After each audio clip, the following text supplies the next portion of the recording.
Students, फिर से देखेंगे हम एसएससी जीडी की क्लास और स्वागत करते हैं आपका अपने चैनल पे।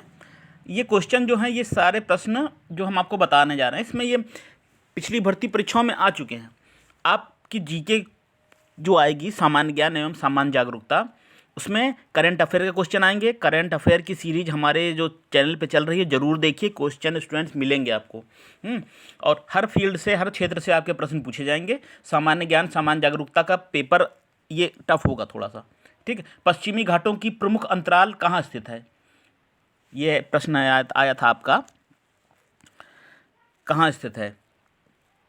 तो ये आपका स्थित है पाल घाट में। पश्चिमी घाटों का प्रमुख अंतराल कहाँ है? पाल घाट में। इसके बारे में थोड़ा सा सुन भी लीजिए। पाल घाट प्रायद्वीप भारत का एक प्रमुख दर्रा है। ये जो पाल घाट है, प्रमुख दर्रा है। ये कहाँ है? ये केरल को तमिलनाडु और कर्नाटक से जोड़ता है। केरल के कलपक्कड़ में स्थित है। ये केरल को जोड़ता है और प्लस तमिलनाडु को जोड़ता है, ठीक है। केरल में स्थित है और ये नीलगिरी पर्वत के दक्षिणी भाग में है। ये कुछ जानकारी थी। भारत में गरीबी रेखा को मापने के लिए उपयोग किए जाने वाला एक निर्वाह कारक कौन सा है? गरीबी रेखा को जो भारत में नापते हैं, किस माध्यम से नापा जाता है? किस माध्यम से? तो वो आपका होगा सी, शिक्षा के माध्यम से। तो भारत के में जो हाल के वर्षों में कुछ संशोधनों के साथ गरीबों को बुनियादी आवश्यकताओं पर विचार किया गया, जिसमें आवास पे विचार किया गया, वस्त्र पे, शिक्षा पे, स्वास्थ्य पे, स्वच्छता पे। ये कुछ ऐसे बिंदु थे जिस पे विचार किया गया था। तो इसमें आपको किसको लिया गया? गरीबी रेखा का आधार लिया गया है शिक्षा को। समानता नहीं है, परिवहन नहीं है, इंटरनेट नहीं है। अगला देखेंगे, वस्तु और सेवा कर लागू करने पर भारत डॉट बन गया है। वस्तु और सेवा कर जीएसटी लागू करने पर भारत क्या बन गया है?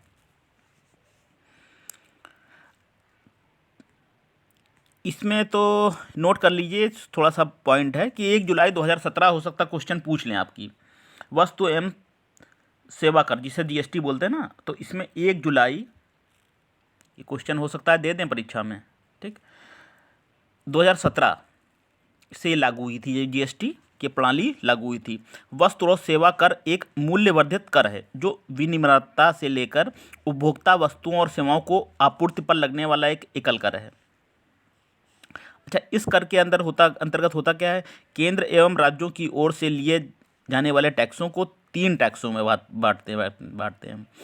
3 टैक्स कौन कौन से हैं? सेंट्रल गुड्स है, सर्विसेज गुड्स है और स्टेट गुड्स है। ठीक, ये थी कुछ पॉइंट थे आपके इसमें। तो आपका 28 नंबर का आंसर सही क्या हो जाएगा? बी हो जाएगा। एक सामान्य बाजार। क्या हो जाएगा आपका? एक सामान्य बाजार। वस्तु और सेवा कर लागू करने पर भारत एक क्या बन गया है? एक सामान्य बाजार बन गया है, ठीक है। ये कुछ बातें थी जो जीएसटी के बारे में थे स्टूडेंट्स। इससे प्रश्न जो आए थे हमारे। अगला है, आगा खां महल किस राज्य में स्थित है? प्रमुख स्थल भी आ आएंगे एग्जाम में। पिछली भर्ती परीक्षा में जरूर पूछे गए थे कोई प्रमुख स्थल। आगा खान महल, जैसे इस बार पिछले बार में ये भी क्वेश्चन आया था एक शिफ्ट में, आगा खान महल कहाँ स्थित है?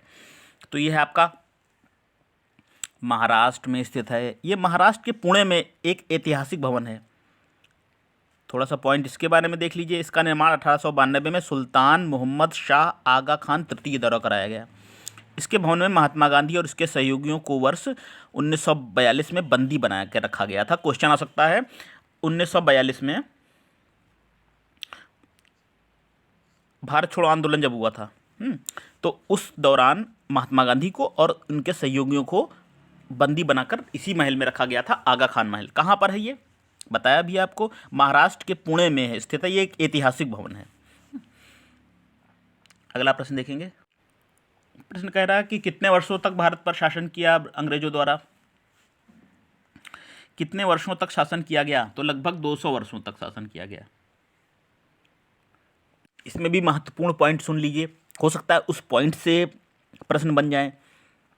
देखिए, 23 जून 1757 को कौन सा युद्ध हुआ था? ये आपका हुआ था प्लासी का युद्ध। तो इस युद्ध के बाद ईस्ट इंडिया कंपनी को भारत में प्रथम बार राजनीतिक सत्ता प्राप्त हो गई थी, प्लासी के युद्ध की सफलता के बाद। फिर क्या, 1764 में बक्सर के युद्ध में मिली विजय से ईस्ट इंडिया कंपनी को भारत में 3 शक्तियां मिल गई। 1764 में जो युद्ध हुआ था बक्सर का युद्ध, इसके बाद 3 शक्तियां, प्रमुख शक्तियां मिल गई। देखिए, मुगल बादशाह शाह आलम, अवध के नवाब शुजाउद्दौला और बंगाल के नवाब मीर कासिम पर उनका वर्चस्व स्थापित हो गया। ये पढ़ा होगा आपने, सुना भी होगा, ठीक। क्वेश्चन हो सकता है इंपॉर्टेंट इसमें से निकाला जाए। और इस समय से ही भारत में ब्रिटिश का प्रारंभ हो गया था। चलिए देखेंगे अगला प्रश्न। ओलंपिक 2016 में पुरुष एकल बैडमिंटन किसने जीती थी? करंट अफेयर का क्वेश्चन आया था ये समय। 31 का है, आपका है चेंगलोंग ने जीती थी। किस पारिस्थितिक के निर्माण में शामिल होते हैं? पारिस्थितिक इकोलॉजी के निर्माण में कौन से तत्व शामिल होते हैं? तो ये हो जाएगा आपका कौन सा, जैविक घटक और अजैविक घटक। थोड़ा सा पॉइंट इसमें सुन लीजिए कौन से हैं।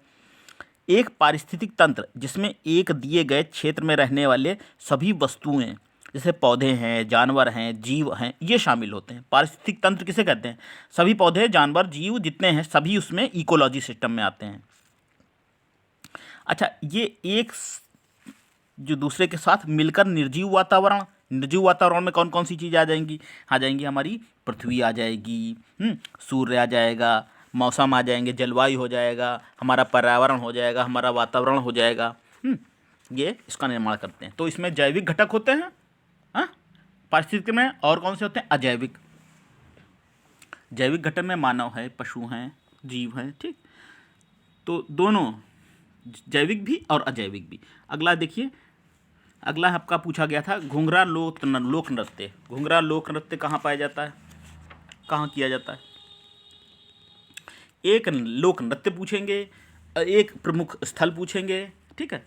2-3 क्वेश्चन आपके राष्ट्रीय आंदोलन से आएंगे, इस तरह से आएंगे। 33 का क्या देखेंगे हम? उड़ीसा में होता है। घुघरा लोक नृत्य कहाँ होता है? उड़ीसा में। इसकी उत्पत्ति कहाँ होती? उड़ीसा के कालाहांडी जिले में हुई थी। वर्तमान समय में सभी वर्गों के बीच सामाजिक मनोरंजन, विश्राम, प्रेम, भक्ति और मैत्रीपूर्ण भाईचारे के साथ ये जुड़ा हुआ है।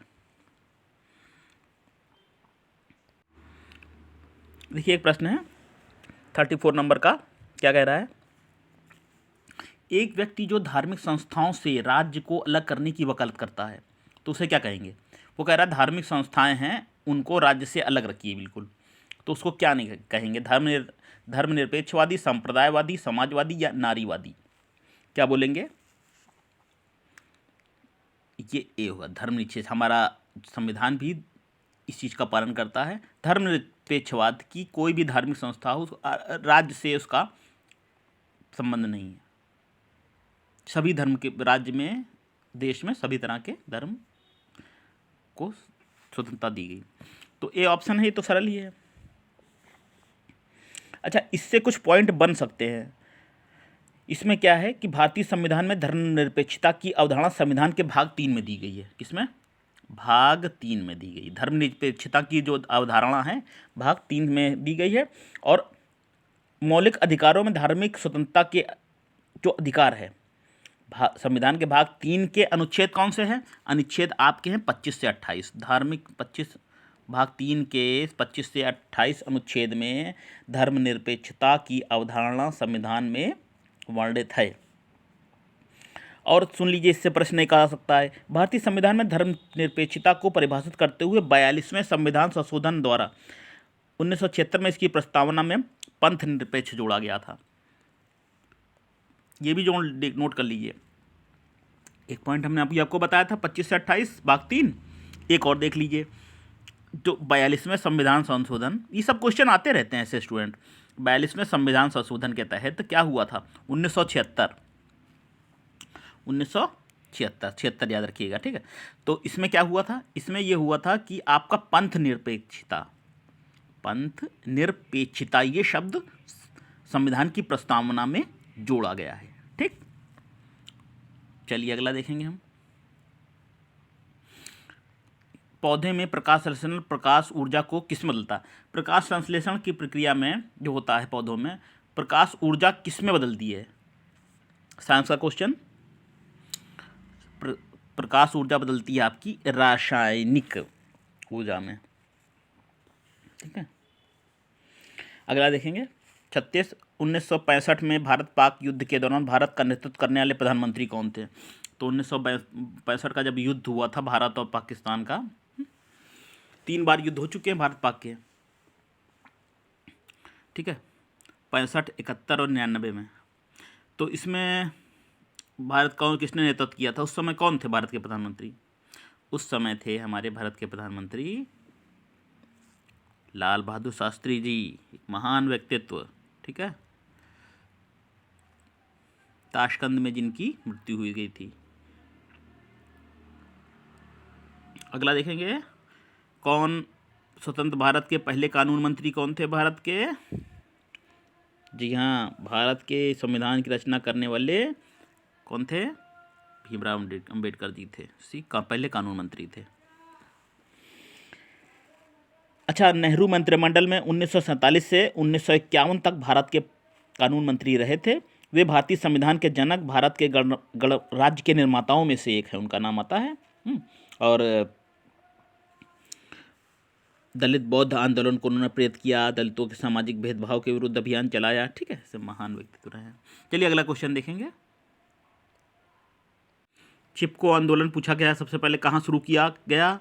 चिपको आंदोलन से प्रश्न आ सकते हैं।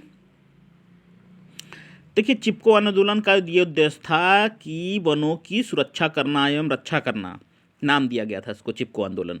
तो तत्कालीन उत्तर प्रदेश, वर्तमान में जो उत्तराखंड है, के वनों की सुरक्षा के लिए वहाँ के लोगों द्वारा कब चलाया गया था ये अभियान? 1970 में चलाया गया था। 1970 के दशक में आप कह सकते चलाया गया था। और ये हमने बताया उत्तर प्रदेश जो उत्तराखंड में जो है इस समय उत्तराखंड हो गया है। ठीक, अच्छा अगला क्या है? साम्राज्य के शासन, भारतीय सभ्यता का स्वर्ण काल किस काल को कहते हैं? ये है, किस काल को कहते हैं भारतीय जो है सभ्यता का स्वर्ण काल? ये आपका स्वर्ण काल जो था गुप्त काल था। चंद्रगुप्त मौर्य का नाम सुना होगा आपने खूब, जिनके गुरु चाणक्य थे। तो इनका काल जो है भारतीय में सभ्यता में स्वर्ण काल युग था, क्योंकि उसके समय में हर क्षेत्र में, कला के क्षेत्र में, वास्तुकला के क्षेत्र में, शिल्प कला के क्षेत्र में साम्राज्य, समुद्रगुप्त को तो भारत का नेपोलियन भी कहते हैं। हर क्षेत्र में मतलब तरक्की हुई थी, विज्ञान में, प्रौद्योगिकी में, चिकित्सा में। तो गुप्त साम्राज्य अपनी उपलब्धियों के कारण भारतीय सभ्यता का क्या बना हुआ है? स्वर्ण युग बना हुआ है। और मौर्य साम्राज्य के पतन के पश्चात नष्ट हुई राजनीतिक एकता को पुनः स्थापित करने का श्रेय किसको जाता है? श्रेय गुप्त वंश को जाता है। ठीक है, तो इसमें हमने जो बताया था चंद्रगुप्त मौर्य विक्रमादित्य थे वो। ठीक है, तो चंद्रगुप्त मौर्य के राज्य के पतन के साथ जो उनके गुरु थे कौटिल्य जी, चाणक्य, उनके पश्चात जो गुप्त साम्राज्य था, इन्होंने भारत को संभाला। इन्होंने भारत के छोटे छोटे भागों को एक किया, और समुद्रगुप्त ने तो पूरे भारत पर राज किया। चंद्रगुप्त द्वितीय, इन्होंने भी भारत को एकता के सूत्र में बांधा। तो ये है, इसलिए ऐसी उपलब्धियां रही हैं गुप्त काल की। ठीक है, मौर्य काल के बाद जो गुप्त काल आया आपका, तो इसीलिए इनको कहते हैं। अगला देखेंगे। अच्छा, रेल बजट के बारे में देखिए क्या बात सत्य है। केंद्रीय बजट का ही भाग है था। ठीक है, होता है, रेल बजट होता है केंद्रीय बजट का ही एक भाग होता है। D option. करंट का 2018 में ऑस्ट्रेलियन ओपन टेनिस चैंपियनशिप में पुरुष वर्ग का खिताब किसने जीता? पूछा गया है। तो जीता था आपने रोजर फेडरर ने। भारतीय रिजर्व बैंक की स्थापना किस वर्ष हुई? अच्छा क्वेश्चन है। आरबीआई की स्थापना किस वर्ष हुई? तो नोट कर लीजिए, 1 अप्रैल 1935। 1 अप्रैल 1935 को स्थापना हुई थी किसकी? भारतीय आरबीआई, भारतीय रिजर्व बैंक की स्थापना हुई थी। और ये भारत का क्या है? केंद्रीय बैंक है। भारत के सभी बैंकों का बैंक किसको कहते हैं? जैसे सभी बैंकों का ये संचालक है। अच्छा, इसका राष्ट्रीयकरण पूछा जा सकता है 1 जनवरी 1949 को। 1 जनवरी जो है 1949 को इसका राष्ट्रीयकरण हुआ था। ठीक, तो स्थापना कब हुई थी? स्थापना हुई थी आपकी, बताइए, 1 अप्रैल 1935 और राष्ट्रीयकरण कब हुआ था? 1 जनवरी 1949 को हुई थी। ठीक, चलिए अगला प्रश्न देखेंगे। बंगाली के लिए साहित्य अकादमी पुरस्कार 2017 के विजेता कौन थे? ये थे आपके अफसर अहमद। विश्व की सबसे गहरी झील पूछी गई। विश्व की सबसे गहरी झील कौन सी झील है? तो ये है आपकी बैकाल झील। विश्व की सबसे गहरी झील है, बहुत गहरी है।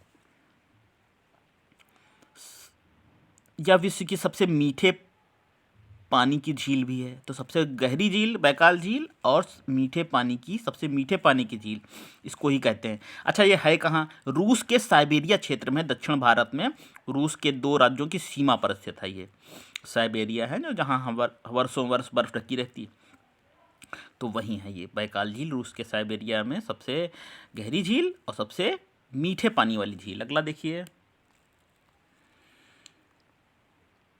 अगला, छीमीदार फलीदार पौधे डॉट की उपस्थिति में मिट्टी में नाइट्रोजन की पूर्ति करते हैं। कौन पूर्ति करते हैं? राइबोजियम। अगला, रोग पैदा करने वाले सूक्ष्म जीवों को नष्ट करने और दूध की वैधता को बढ़ाने के लिए किस प्रक्रिया का प्रयोग करते हैं? बताइए। 46 नंबर का सी है पास्चुराइजेशन बोलते हैं। मैं थोड़ा सा गलत लिखा है, पास्चुराइजेशन बोलते हैं उसको। ये पास्चुराइजेशन ऐसी प्रक्रिया है जिसमें किसी तरल भोज्य पदार्थ को खास तापमान पर निर्धारित समय के लिए गर्म करने के बाद तुरंत ठंडा किया जाता है, जिसमें मौजूदा सभी सूक्ष्म तत्व नष्ट हो जाते हैं। तो दूध के पैकेट पे झिल्ली पे लिखा है तो रहता है ये कि पास्चुराइज मीन्स उसको गर्म करके उसको खास तापमान पर गर्म करने के बाद उसको ठंडा कर दिया जाता है, तो अधिक समय तक दूध चलता है। ठीक, इस प्रक्रिया की शुरुआत किसने की थी? नाम सुना होगा आपने, लुई पास्चर ने 1864 में की थी। चलिए 3 क्वेश्चन और देखेंगे। कौन सी कायांतरित चट्टान नहीं है? कायांतरित चट्टान नहीं है कौन सी? तो यह होगी आपकी चूना पत्थर, डी ऑप्शन। डी ऑप्शन है। अग्नेय और अवसादी चट्टानों में ताप और दाब के कारण परिवर्तन होने से कायांतरित चट्टानों का निर्माण होता है। तो ये चीज़ है। अगला देखेंगे, दक्षिण में राष्ट्रकूट और चोल राजवंश रहे हैं। ठीक, तो दक्षिण के चोल राजवंश के प्रभाव का काल था। चोल राजवंश कब का प्रभाव किस वर्ष रहा? तो यह आपका कहा 9वीं शताब्दी ईसा पूर्व में था। ऑप्शन नंबर बी, 9वीं शताब्दी ईसा पूर्व में आपका चोल राजवंश का शासनकाल था। तो दक्षिण भारत में चोल राजवंशों ने 9वीं शताब्दी से 13वीं शताब्दी के बीच एक अत्यंत शक्तिशाली साम्राज्य का गठन किया था। और इसको कहते हैं, सबसे संस्थापक कौन था? मान लीजिए ये प्रश्न आ जाए, दक्षिण के चोल शासकों का, चोल राजवंश का संस्थापक कौन था? तो आपका विजयालय था संस्थापक। ठीक, 9वीं शताब्दी में। मटकी किसकी नृत्य शैली आएगी? एक नृत्य शैली कोई पूछते जरूर है, इसमें 2 पूछा गया है सेट में। ठीक, कौन सी है नृत्य शैली? मटकी कहाँ है? मध्य प्रदेश की है। मटकी मध्य प्रदेश के मालवा मध्य प्रदेश का एक परंपरागत नृत्य है। मालवा के गांव की महिलाएं जो हैं विशेष अवसरों पर नृत्य करती हैं। चलिए, SSC GD के ये पेपर जो आ चुका था उसी को हमने बताया। ऐसे ही आप इसी आधार पर करिए तैयारी। इसमें से कुछ पॉइंट निकल के हो सकता है आपके परीक्षाओं में दे दें, तो आपको देखते रहिए, वीडियो को शेयर करिए, लाइक करिए और करके कमेंट करके बताइए कैसा लग रहा है ये आपका। ठीक है, वीडियो बाकी मिलती रहेंगी, क्लासेस हिंदी की, GK की, मैथ की, और बराबर आपकी GD की क्लासेस आपको मिलती रहेंगी। चलिए, थैंक यू।